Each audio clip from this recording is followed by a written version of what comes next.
সকলোকে good morning বন্ধুসকল। যোৱাকালি ৰাতি আমি অকণমান এনেকৈ ওলাই গৈছিলোঁ আৰু যিহেতু শ্ৰাবণ মাহৰ শেষ, মানুহবিলাকে ৰঙা কাপোৰ হালধীয়া কাপোৰ পিন্ধি গৈ আছে এনেকৈ মন্দিৰলৈ।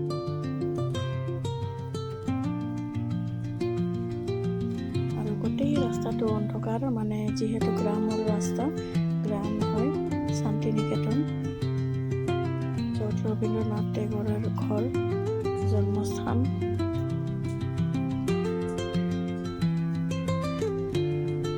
চাৰিওপিনে লাইট আৰু ধুনীয়া সজোৱা মেইন চিটি।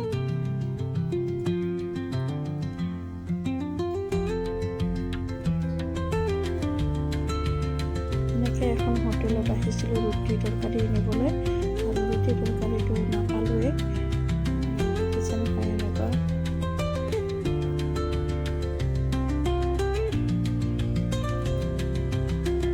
ভিডিঅ'টো ভাল লাগিলে শ্বেয়াৰ কৰিবলৈ নাপাহৰিব।